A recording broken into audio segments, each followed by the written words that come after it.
Hey everyone! Welcome back to BL Flexi Stories. Stay a while. This one's worth it. Like, share, and subscribe. And enjoy the story. I used to think I'd made peace with silence. My apartment was silent the way I liked things. Controlled, deliberate, nothing left to chance. Floor-to-ceiling windows looking out over the harbor. Furniture I'd chosen piece by piece over 3 years so nothing in the room could surprise me. I built my life the way I built buildings. Load-bearing walls first. Everything ornamental only after the structure could hold weight. People who knew me called it discipline. I knew better. It was armor with good lighting. That Tuesday night, the silence didn't feel like peace. It felt like waiting. I was still at my desk at 9:30, the blue glow of my monitor the only light in the apartment, staring at a spreadsheet that shouldn't have existed. 3 weeks earlier, Priya had slid a printout across my desk with the kind of forced casualness that meant she'd already lost sleep over it. "Look at the disbursement dates," she'd said. "Tell me I'm imagining this." She wasn't imagining it. $4 million, moved through the Voss Group's development fund in increments small enough to avoid a second signature, over 11 months. I'd spent 3 weeks quietly confirming what I already suspected before I did the responsible thing and forwarded it to compliance. I told myself that was the end of my involvement. I was an architect, not an auditor.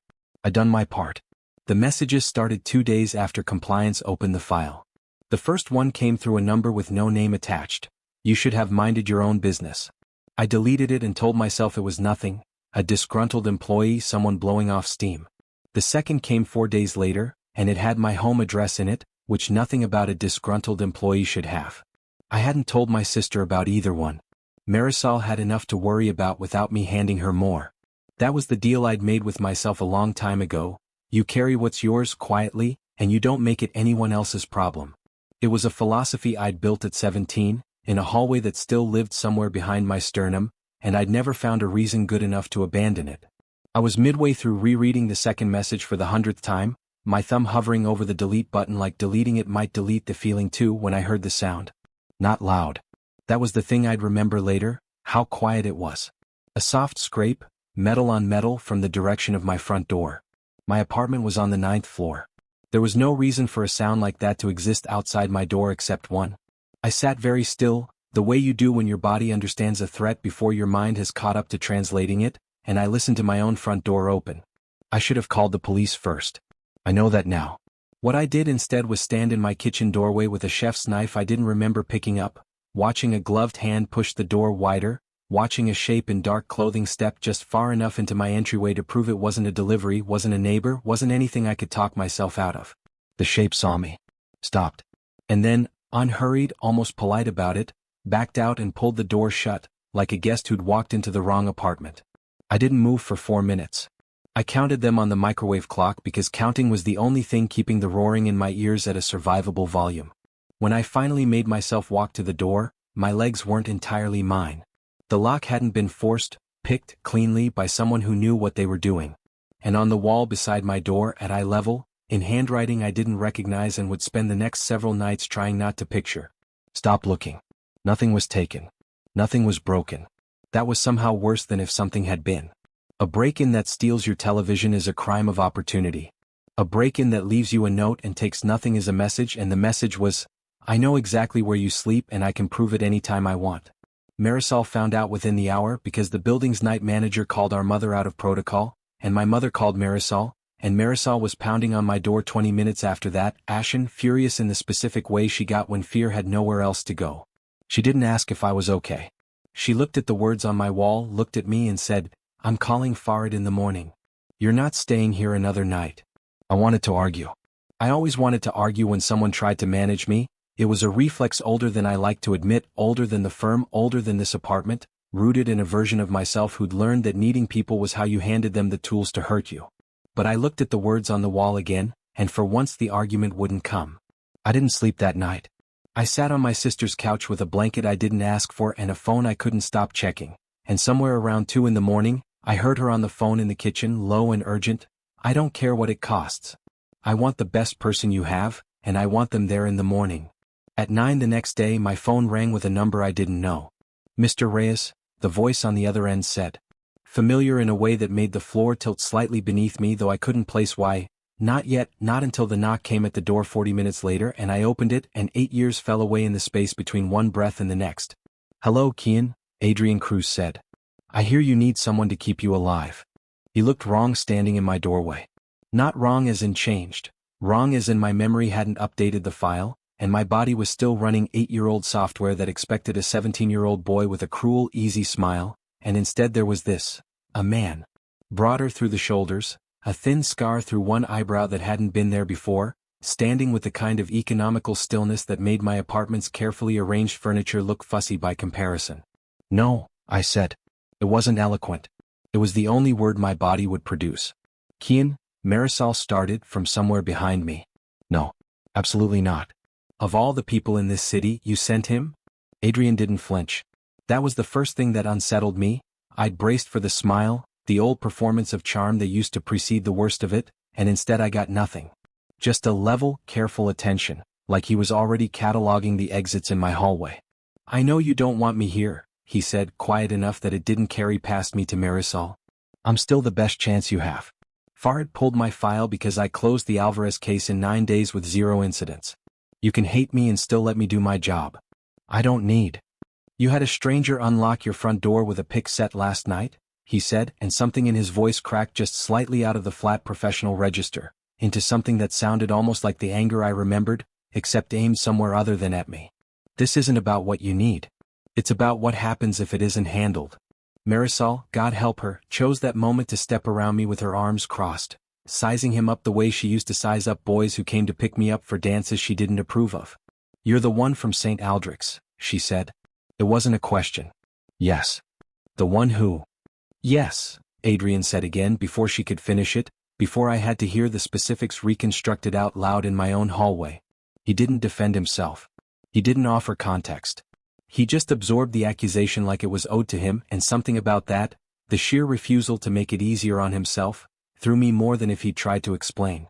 I wanted to slam the door. I wanted, badly, to be the kind of person who could slam the door and mean it. Instead I heard myself say, "Give us a minute," and I shut it in his face, which felt like a small, petty victory that evaporated the second Marisol turned to me with her arms still crossed. "I don't like this either," she said before I could start.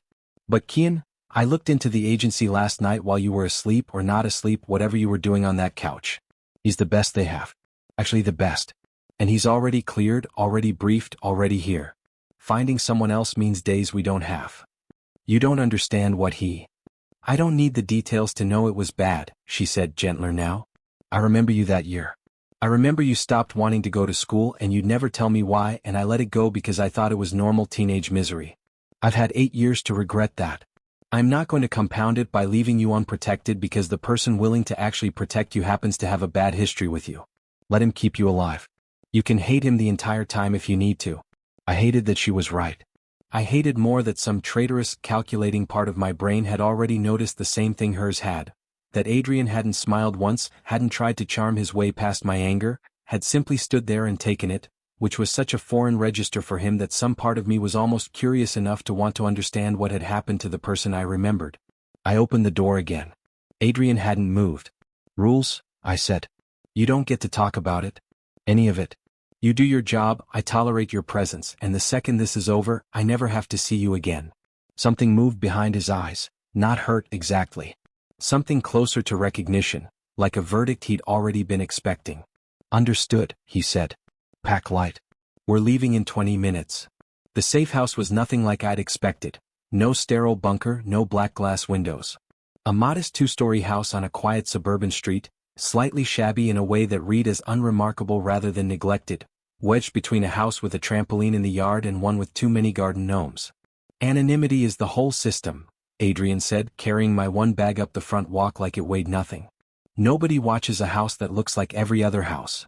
Inside it was sparse but not cold, a worn couch, a kitchen that smelled faintly of someone else's coffee, curtains already drawn against the early evening. Adrian moved through it with the ease of someone who'd memorized the floor plan before I'd even agreed to come, checking window locks, running a hand along the frame of the back door like he was reading it in Braille. "You've stayed here before," I said. It wasn't really a question. "Twice." He didn't elaborate and I didn't ask, and the not asking felt like its own small, uncomfortable truce. Dinner was silent except for the click of forks against plates. He'd apparently stocked the fridge for in advance, which meant he'd known he'd be assigned to me before he ever knocked on my door, which meant he'd had time to decide whether to say no, and hadn't. I turned that thought over for longer than I wanted to admit. "You should sleep," he said eventually, nodding toward the stairs. "I'll take first watch." I didn't sleep. I lay in the unfamiliar dark of an unfamiliar room, listening to the house settle, to Adrian's occasional footsteps downstairs, steady and unhurried, and somewhere close to midnight I gave up entirely and went to the window instead, just to look at the ordinary gnome-cluttered street and remind myself the world outside this house was still boring and safe. That was when I saw the car. Parked across the street, engine off, headlights off, except for the faint orange coal of a cigarette glowing steady behind the windshield, and the unmistakable, unhurried stillness of someone who wasn't going anywhere, and wasn't trying very hard to hide that they were watching the house. I didn't call out. I don't know why. Some instinct told me that if I made noise, whoever was in that car would simply drive away and I'd lose whatever thin thread of information their presence represented. Instead I stood frozen at the window with my heart doing something arrhythmic and stupid in my chest, watching that small orange coal brighten and dim, until I heard the stairs creak behind me and nearly came out of my skin. "Kian." Adrian's voice, low, already alert in a way that told me he'd clocked my absence from the bed before I'd even fully registered leaving it. "Step back from the window." I stepped back. He took my place at the edge of the curtain, angled so he could see out without presenting himself as a shape to be seen, and went very still in a way that reminded me, unwillingly, of a dog catching a scent. "How long has it been there?" "I don't know. I just saw it." "Stay here." He was already moving, pulling a jacket off the back of a chair, and something about the flatness of his voice, no panic, just pure procedure, was more frightening than if he'd sounded scared.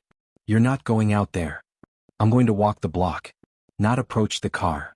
He paused at the top of the stairs, and for just a second the procedural mask cracked and I saw something underneath it that looked almost like the boy I remembered, except aimed at protecting instead of dismantling.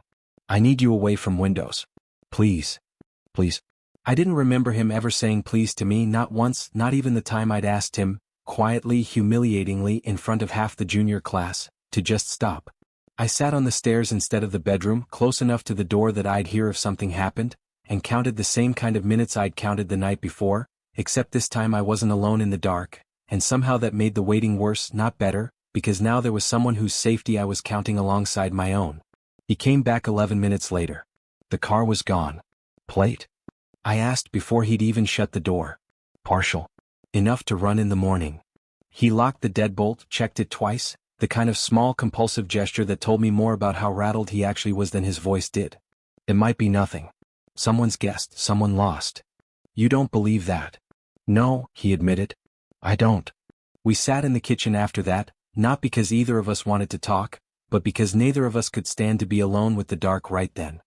He made tea I didn't ask for and didn't refuse, and for a long time the only sound was the kettle cooling and the house settling around us. "You used to hate chamomile," I said eventually, staring at the mug he'd put in front of me without asking. I didn't know why I said it. It felt like poking a bruise just to confirm it still hurt. "I still do." A small, humorless almost smile. "It's what was in the cupboard." I wanted to ask him why he was doing this. Not the job made sense, it was money and reputation and whatever debt he owed his own conscience. But the specific way he was doing it. The carefulness. The police. The version of him sitting across from me who actually flinched when I'd said the word St. Aldrich's out loud in the car on the drive over, like the name of our high school was something that could still cut him. I didn't ask. I wasn't ready for the answer, and some cowardly, self-protective part of me suspected the answer might make this harder, not easier. The plate came back registered to a rental company 2 days later, rented under a name that turned out to be fake when Detective Fuentes tried to run it down. That was Wednesday. Thursday, I made the mistake of leaving the house for a meeting I'd insisted I couldn't miss. A client presentation I'd been prepping for months, the kind of thing that had nothing to do with Voss or embezzlement or any of it, just ordinary work. I refused to let this steal from me too. Adrian came with me, silent and watchful, in the back of the conference room, and I told myself the tight, coiled feeling in my chest was about the presentation and not about the fact that I could feel him there the entire time, a kind of gravity at the edge of the room. Walking back to the car afterward, he stopped me with a hand at my elbow, light, brief, gone before I could fully register it, and nodded toward a sedan idling at the corner 2 spaces down from where we'd parked. "Same car," he said quietly. "Different plate.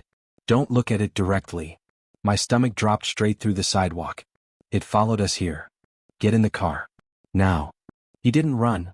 Running would have told whoever it was that we'd made them, but he moved with a controlled urgency that had me in the passenger seat and pulling into traffic inside of 90 seconds, checking mirrors with the kind of methodical calm that made me realize, with an unwelcome jolt, how completely I already trusted his competence, if nothing else about him yet. We lost the sedan 2 turns later. Neither of us spoke until we were most of the way back to the safehouse, and even then it was just logistics. New route tomorrow, vary the timing, don't establish a pattern. It wasn't until I was climbing the porch steps behind him that I saw it. A plain white envelope tucked half under the doormat, my name typed on the front in a font too ordinary to trace. Inside was a single photograph. Me walking into my building 3 nights ago, the night of the break-in, taken from an angle no security camera in that lobby covered. I hadn't seen anyone. I hadn't felt watched. And someone had been close enough to take this without me ever knowing they were there at all. I didn't sleep that night either, but this time Adrian didn't pretend he had somewhere else to be. He sat across from me at the kitchen table with the photograph between us, sealed now in a plastic bag he'd produced from some kit I hadn't known he was carrying, and studied it with the kind of stillness that made my skin prickle. This wasn't taken with a phone, he said finally. Look at the depth of field. Someone used a real camera. A long lens, probably from the parking structure across the street. So they planned it. They planned all of it.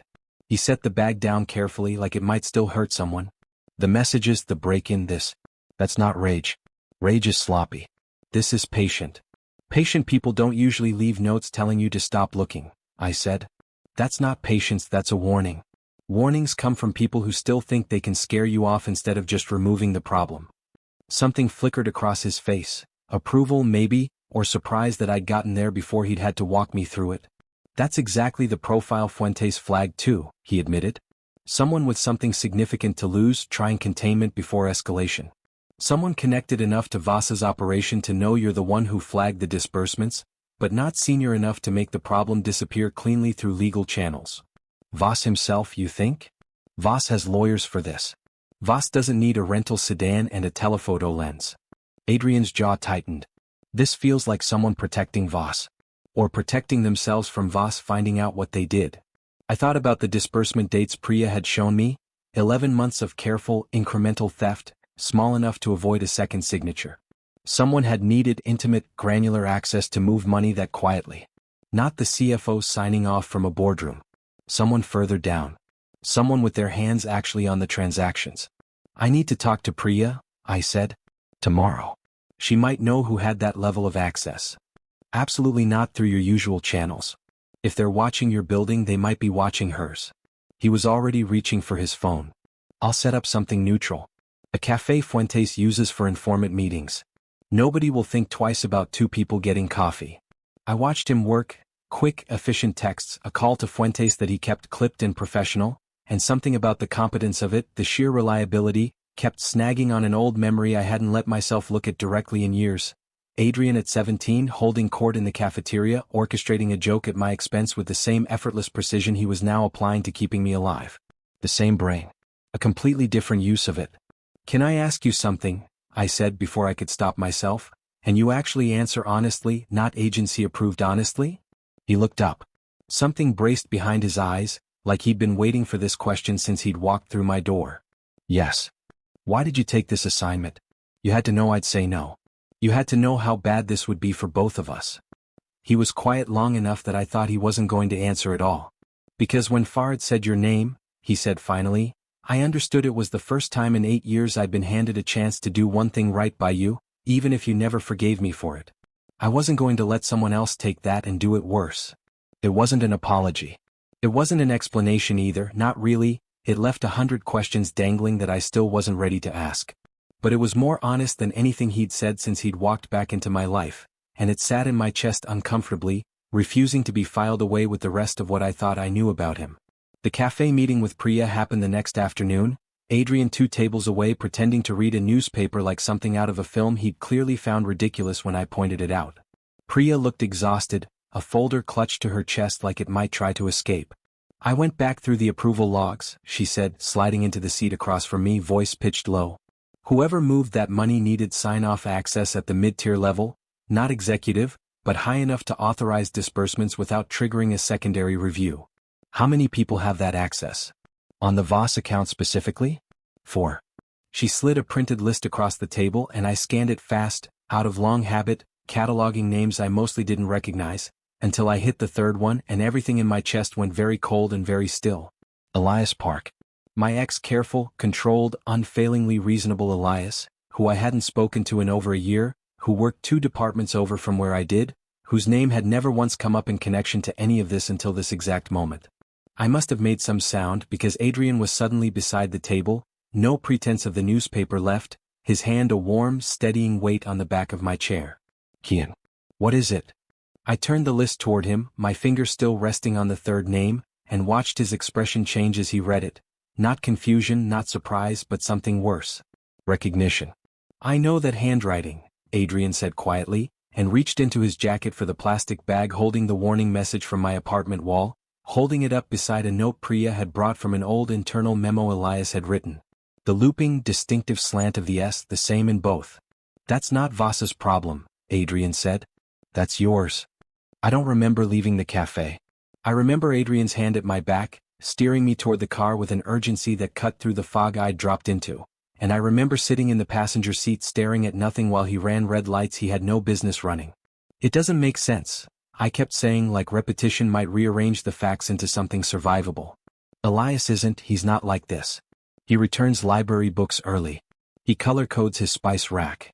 People compartmentalize, Adrian said, eyes on the mirrors, checking for tails with a rhythm that had become as familiar to me as breathing over the last week. Desperate people especially. We don't know why yet. We know the handwriting matches. That's a start, not an answer. Fuentes met us at the safehouse an hour later, and her face when she laid out what she'd found overnight told me the why was going to be worse than I'd braced for. Elias had debt, significant debt, the kind that comes from a parent's medical bills and a mortgage he'd overextended on 2 years ago, right around the time Voss's disbursement pattern started. He hadn't orchestrated the embezzlement. He'd been recruited into it, a small, replaceable cog paid to look the other way and occasionally move money through his authorization level, and when I'd flagged the discrepancies, he'd panicked in exactly the way small, frightened, cornered people panic, not by confessing but by trying to make the problem disappear before it could reach him. He knows you, Fuentes said, flat and clinical in the way I was starting to understand was how she kept herself from feeling things on the job. Knew your habits, your building, your relationships. That's why this has been so easy for him. He didn't need to be a professional. He just needed to know you. The word relationships sat wrong in my stomach for reasons I didn't examine closely. There's something else, Fuentes continued, and I felt Adrian go very still beside me. The safehouse location is supposed to be need to know. Agency personnel and immediate family only. We ran the numbers pulled from your sister's phone as a precaution and found an outgoing call 2 nights ago, to Elias Park's number. 11 minutes. The room tilted. Marisol wouldn't. I'm not accusing her of anything intentional, Fuentes said, gentler now.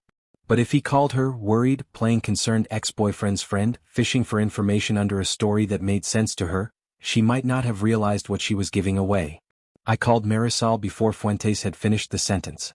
She answered crying before I'd even gotten a full word out. Elias had called, had said he'd heard I was in trouble, had asked so casually, so reasonably whether I was safe, whether I'd been moved somewhere, and she'd said, God, she'd said the name of the street without thinking twice, because why would she think twice? He was just worried, he sounded just worried. It's not your fault, I told her, and meant it even as something cold settled into my chest at the realization that the man now hunting me had known where I slept for 2 full days.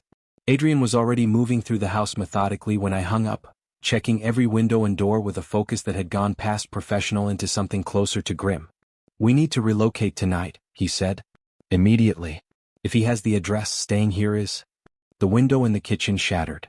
Not from a bullet, from a rock, wrapped in paper, thrown with enough force to send glass across the counter and floor, and Adrian moved faster than I'd ever seen a person move, putting his body between me and the broken window before I'd even fully processed the sound, one arm sweeping me back against the hallway wall while his other hand went for the weapon at his hip. Stay down, he snapped and went to the window at an angle, checking the yard, the street, the dark beyond the shattered glass. That was when the second one hit. Not a rock this time, but something harder, faster, and I heard the wet, terrible sound of impact before I understood what I was hearing, before I saw Adrian stagger back a half step with his hand flying to his shoulder, blood already dark and spreading through the fabric of his shirt. "Adrian?" "I'm fine," he said in a voice that made it very clear he was not fine, already reaching with his uninjured arm to pull me further from the window, still trying even now, even bleeding, to put himself between me and whatever was out there in the dark. "Get to the hallway. Now." I didn't move to the hallway. I grabbed him instead, hauling his weight against me as he swayed, and for the first time since he'd walked back into my life, I understood with absolute, terrifying clarity that I could not survive losing him. Not to this, not to anyone, and the realization arrived with none of the resistance I'd spent 8 years building against it. "I need you to stay conscious," I said, my voice cracking down the middle. "Adrian, look at me. Stay with me." His eyes found mine, glassy with shock but still, impossibly steady. "Kian," he said, quiet enough that it barely carried over the pounding of my own heart. "I need you to trust me for the next 5 minutes. Can you do that?" Outside, headlights swept across the shattered window and a car door slammed. "Yes," I said, and the word came out steadier than I felt because whatever else was true, I meant it completely. "Phone. Call Fuentes, tell her shots. No, not shots, projectiles, tell her the address, tell her now." Adrian's voice was tight with pain but his mind was still working in that same clipped, procedural rhythm, even one-armed and bleeding against the hallway wall. "Then get to the pantry. It's reinforced. Agency spec. I'm not leaving you out here. Kian." "No." I was already dialing Fuentes with shaking hands, phone wedged against my shoulder while I pressed my palm hard against the wound in his shoulder, trying to remember anything useful from a first aid class I'd taken a decade ago. "You don't get to bleed out being noble at me. Not after everything." Something almost like a laugh escaped him, wrecked and startled. "Noted." The car door I'd heard didn't produce an attack. It produced retreating tires, fast and reckless, peeling away from the curb before Fuentes' unit even arrived 4 minutes later. Whoever had thrown that second object hard enough to open Adrian's shoulder had wanted us rattled and afraid, not necessarily wanted us dead, not yet. That distinction should have comforted me. It didn't. The paramedics stitched Adrian up at the kitchen table rather than risk moving him to a hospital that Elias might be watching, and Fuentes stood in the doorway giving orders into her radio, and I sat pressed against the wall with my knees drawn up, watching a man bleed for me and trying to understand how I'd arrived here, trusting my life, apparently without reservation, to the one person I'd sworn for 8 years I would never trust with anything again. Later, once the house was quiet and Fuentes had left 2 agents posted outside and Adrian was propped against the couch with his arm in a sling, refusing every suggestion that he actually rest, I finally asked the question I'd been circling for a week. "Tell me why," I said. "Not why you took the assignment. Why you were cruel to me. Back then. I want the real answer, not the version that makes it easier for either of us." He was quiet long enough that I thought again he wouldn't answer. Then he looked at the floor, not at me, and said, "My father hit my mother. And sometimes me. Every time it happened, I went to school the next day and I looked for someone smaller than the feeling in my own house, and I made myself feel powerful by making them feel the way I felt at home. You were smart and quiet and you never fought back and that made you," his voice caught, "easy. I'm not telling you that to be forgiven. I've never told anyone that. I'm telling you because you asked for the truth, and you deserve to have it, even if it doesn't fix anything." I sat with that for a long moment, feeling something in my chest reorganize itself around information I hadn't wanted and now couldn't unknow. It didn't erase what he'd done. It didn't make 17-year-old me any less humiliated in that hallway. But it made him a person instead of a fixed, monstrous shape I'd been carrying around for 8 years, and somehow that honesty, offered without asking for anything back, cracked something loose in me that 8 years of careful self-protection hadn't managed to hold shut. "I hated you for so long I stopped remembering what it felt like not to," I admitted. "And now I don't know what to do with the fact that you're the person I trust more than anyone else alive." Adrian looked up at that, something raw and unguarded moving across his face. "You don't have to know what to do with it tonight." "I know." I moved to sit beside him on the couch, careful of his injured shoulder, close enough that our arms nearly touched. "I just wanted to say it before I lost the nerve." We sat like that for a long time, not quite touching, the space between us charged with everything neither of us said, until his phone buzzed on the coffee table. He reached for it with his good hand, and I watched his face change as he read the screen, the same careful blankness dropping over him that I now recognized as the mask he wore over real fear. He turned the phone toward me. A single new message from an unknown number, sent to a phone that only Fuentes and the agency were supposed to have. "I see the way he looks at you. That's going to make this so much easier." Neither of us slept. Fuentes traced the message to a burner within the hour, but the trail went cold at a prepaid card purchased with cash, which told us nothing except that Elias, or whoever was helping him, was more careful than his panicked, amateur first moves had suggested. Adrian sat with his laptop open on his knees despite the sling, cross-referencing property records against the disbursement paper trail Priya had given us, his jaw tight with a focus that I understood now was partly professional and partly something closer to fury on my behalf. He has a family property, Adrian said, near 4 a.m, turning the screen toward me. Registered under his mother's maiden name. A lake house 2 hours north. He's been paying the taxes on it with cash deposits for the last 8 months, right when the debt would have started closing in on him. You think he's there? I think it's the only place he has left that isn't traceable to him directly. Fuentes agrees. He closed the laptop, wincing as the movement pulled at his shoulder. She wants to coordinate our approach with local police at first light. Slow, careful, by the book. And you don't think that's fast enough? I think a man who's already escalated to attacking a protected location isn't going to wait patiently for due process, Adrian said. I think if he feels cornered, he does something worse before anyone gets close enough to stop him. We didn't sleep before dawn. By 6, Fuentes had a plan assembled, local police providing perimeter support, Adrian and 2 agency backups approaching the house directly, me staying at a safe distance with Fuentes herself, a decision I fought and lost, because for once Adrian's stubbornness matched mine and he simply refused to move forward with the operation unless I agreed to it. I already almost lost you once this week, I told him in the car, watching the lake come into view through bare autumn trees. I'm not doing that again from a house 2 hours away, not knowing anything. You're not losing me, he said, and something about the certainty in his voice, quiet and absolute, settled a fraction of the terror sitting in my chest. I have a very good reason to come back from this one. The lake house was smaller than I'd expected. Weathered shingles, a dock leaning slightly into still gray water, curtains drawn despite the hour. Adrian's voice came through Fuentes' radio and clipped, careful updates as he and the other agents moved into position, and I sat in the car with my hands locked together so tightly my knuckles ached, listening to a silence that felt like it might split open at any second. It did 20 minutes later, not with gunfire but with shouting, Elias's voice cracking with a kind of exhausted, cornered hysteria even through the radio static. I didn't want any of this. I just needed it to stop. I just needed him to stop looking.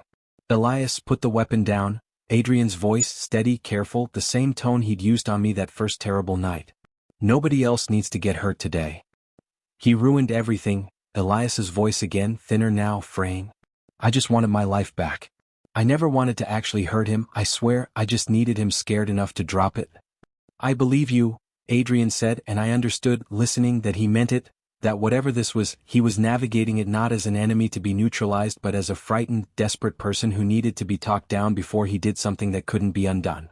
But it stops now. Today. Put it down, and we find a way through this that isn't the worst version of your life. The silence that followed lasted longer than any silence I'd endured all week. Then, through the radio, the unmistakable clatter of metal against wood flooring, and Fuentes' shoulders dropping half an inch beside me, the only sign of relief she allowed herself. Suspect secured, came the call a few minutes later. No further injuries.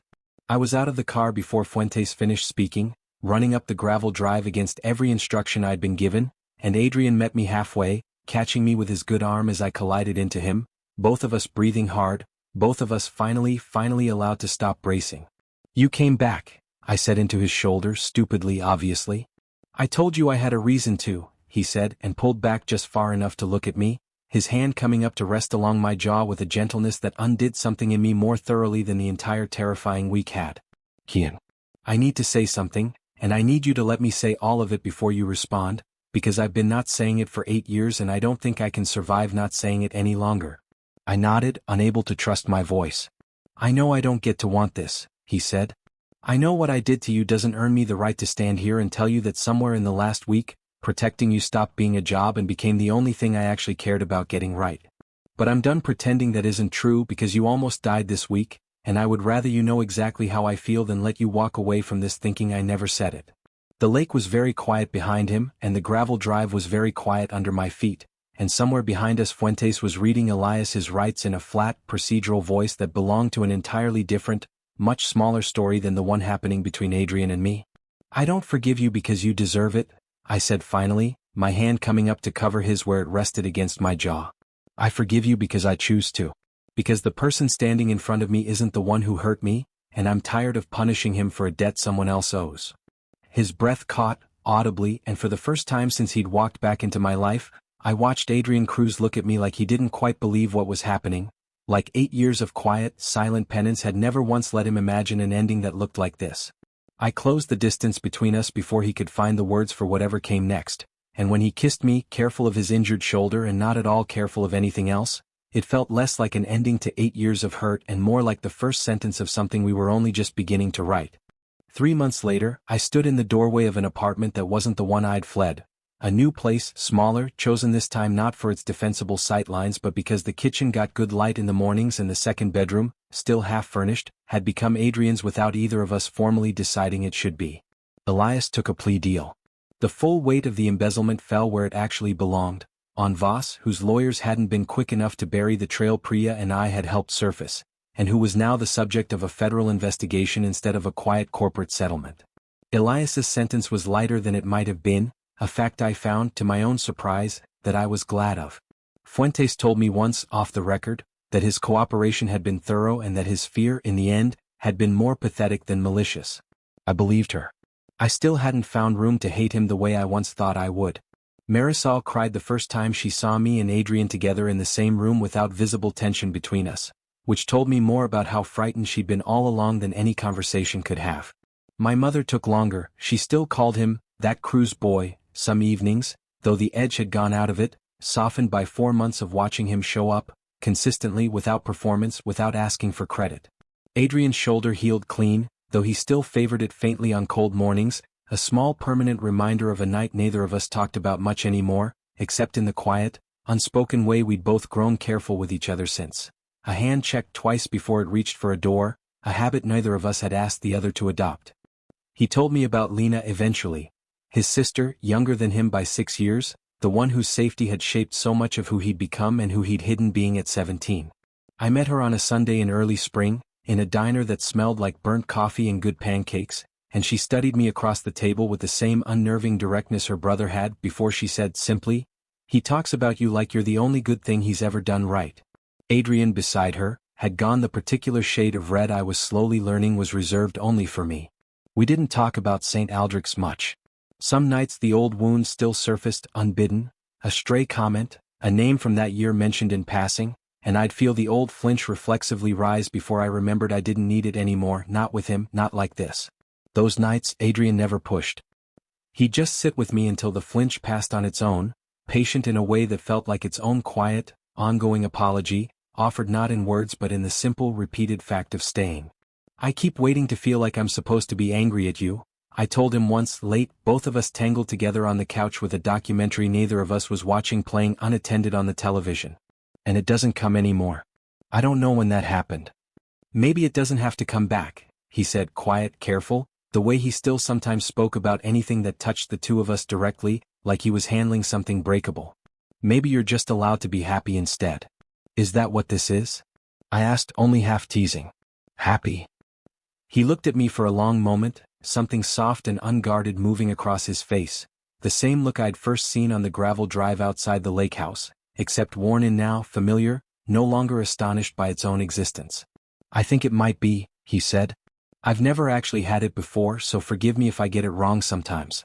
"You're doing fine," I told him and meant it completely. Outside, the city went on being ordinary, traffic, streetlights, the low hum of a life that no longer required either of us to check the windows before we slept. I still did it anyway some nights, an old habit that hadn't quite let go of me. And some nights, when I did, I'd find Adrian already awake beside me, watching, steady, the same quiet vigilance that had once been his job and had somehow, gradually, become simply who he was with me, not a bodyguard anymore, not the boy who'd once tried to break me, but something new we'd built together out of the wreckage of both. I used to think I'd made peace with silence. I know now I'd only ever made peace with being alone in it. This, his hand finding mine in the dark without either of us needing to ask, the quiet certainty that neither of us was going anywhere, this was something else entirely. Not silence. Not armor. Just home. The end. Thank you for staying with our story till the end.